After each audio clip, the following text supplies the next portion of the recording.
This is Marvin J. Suebaguio. We will discuss today the differences between novice and expert teachers based on the study entitled Expert and Novice Teachers Talking Technology, Precepts, Concepts, and Misconcepts. When new teachers, teacher trainers, and administrators consider the ways in which technologies can best serve practice, they are wise to turn to experienced teachers and veteran technology users. It is the voices and experiences of these professionals who have worked through the complex processes of adapting curricula, classroom design, dynamics, and teaching approaches that can best inform those new to teaching and learning in general, and teaching with technologies in particular. This study compares and contrasts the technology talk of novice and expert teachers of Kate language and literacy. It also illustrates the conceptual and practical differences between those who have adapted technologies as powerful teaching and learning tools and teachers who, in spite of specific formal training in instructional technology, speak about it and its application in starkly contrasting ways. The conceptual and practical differences between novice and expert teachers have been examined by a number of researchers.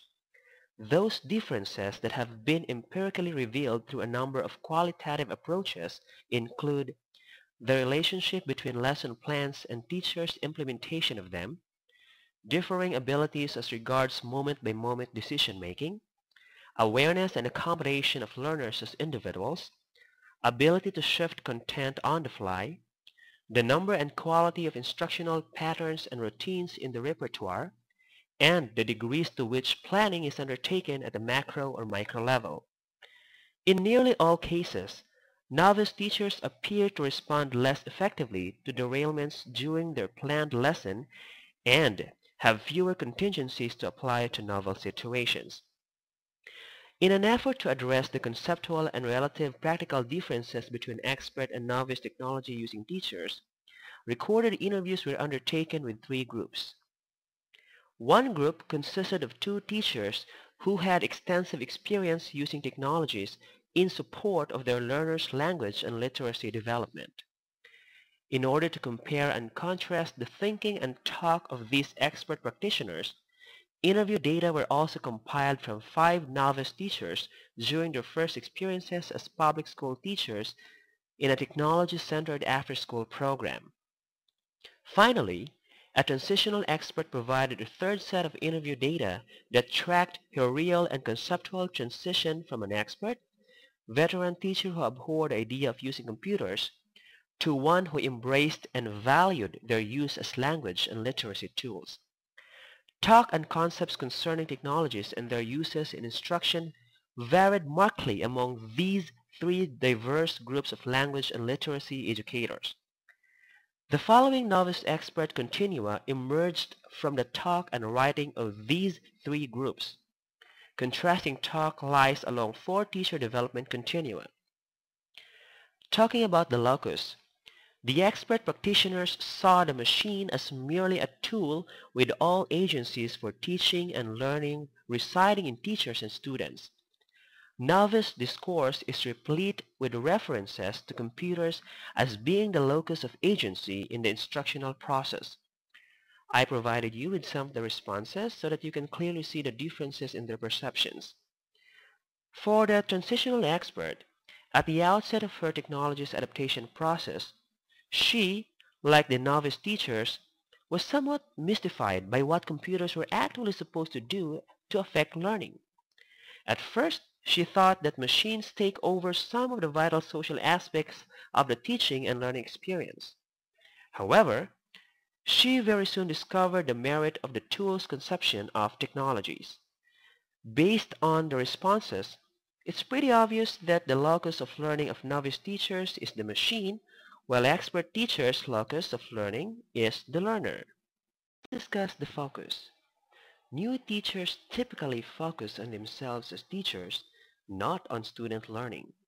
This short-sighted view of learning is explicit in novice teacher comments regarding technologies, which, in the novice discourse, get cast as being in primary relationship with teachers and their plans, not the learners and their learning.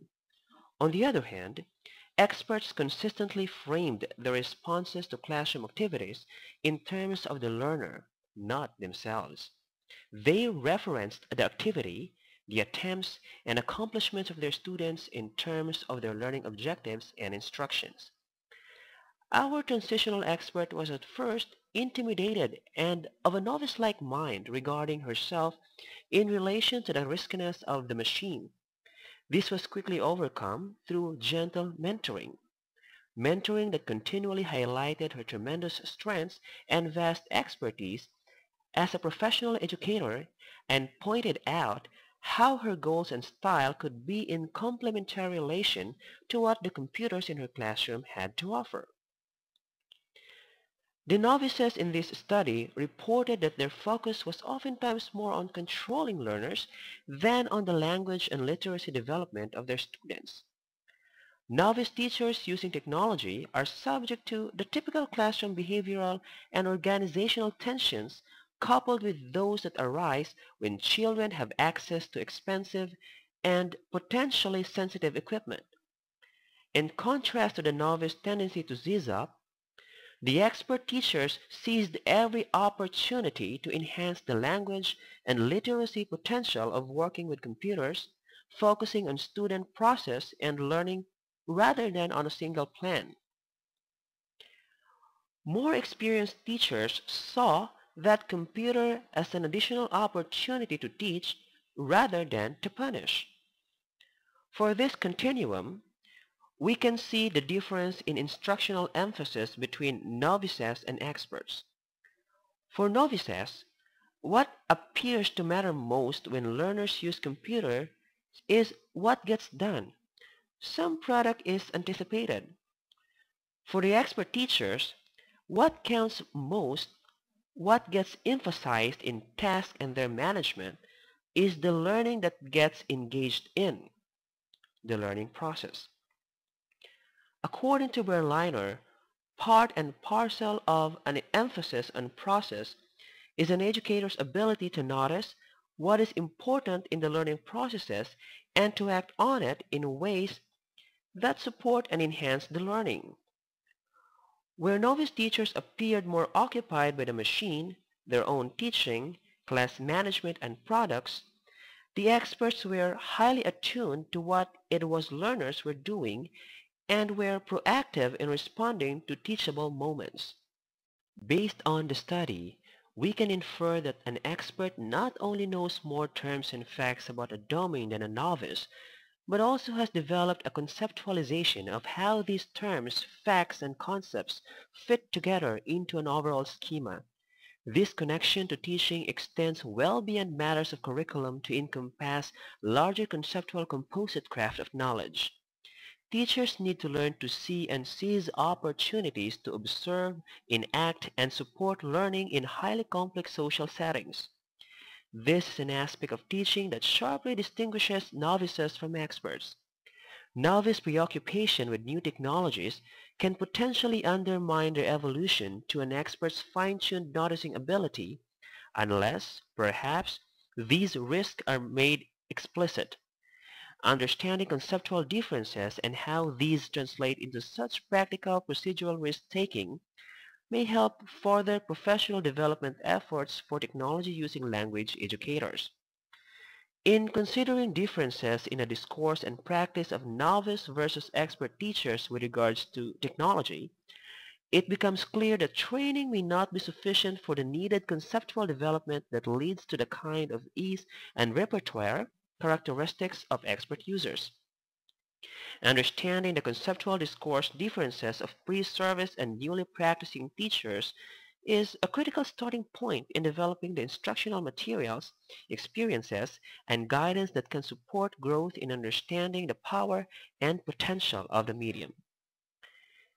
Educating novice teachers in thoughtful technologies use needs to begin with the development of concepts, a complex process of implementation and reflection that can be greatly informed by the voices of experienced practitioners.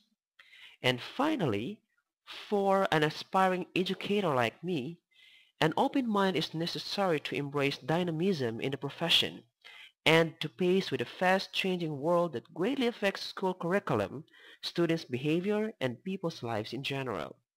Furthermore, there should always be sharing of best practices among educators to expedite and improve the delivery of quality education. Thank you so much for listening, and I hope you learn a lot from this lecture.